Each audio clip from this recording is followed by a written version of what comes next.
خود کو دنیا سے بیزار جب پاؤ، قرآن اٹھاؤ، دل سے لگاؤ، رب کے ہو جاؤ، اور اللہ پر بھروسہ کرو، اور اللہ کا مددگار ہونا ہی تمہارے لیے کافی ہے۔ اگر لوگ تم سے متاثر ہو رہے ہیں تو اللہ پاک کا شکر ادا کرو کہ جس نے تمہارے گناہوں کو چھپا کر تمہیں لوگوں کے سامنے معزز بنایا ہے۔ صاف نیت سے مانگ کر تو دیکھو، وہ رب نصیب سے بڑھ کر عطا کر دیتا ہے۔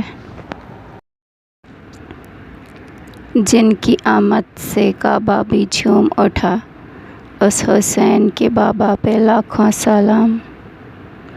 اللہ جب تمہیں قطرہ مانگنے کی ہمت دیتا ہے، تب اس نے تمہارے لیے پورا سمندر تیار کر رکھا ہوتا ہے۔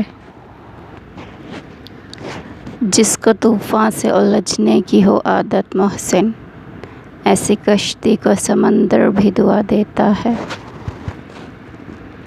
مشکل وقت دنیا کا ایسا جادوگر ہے جو ایک پل میں آپ کی چاہت کے دعوے داروں کا چہرہ بے نقاب کر دیتا ہے۔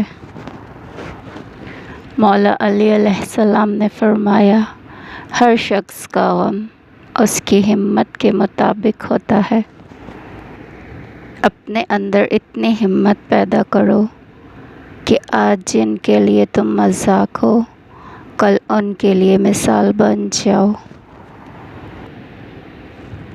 سجدے کی سب سے بڑی خوبصورتی یہ ہے کہ زمین کے ساتھ کی جانے والی سرگوشی آسمانوں پر گونجتی ہے۔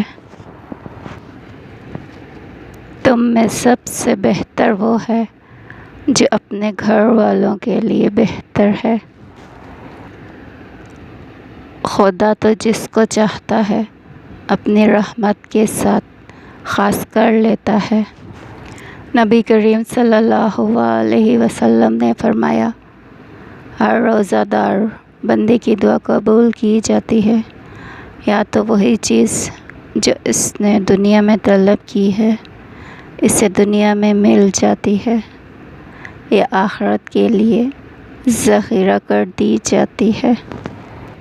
گفتگو کے لیے انسان منہ اپنا کھولتا ہے مگر تربیت اس کے بڑوں کی بولتی ہے۔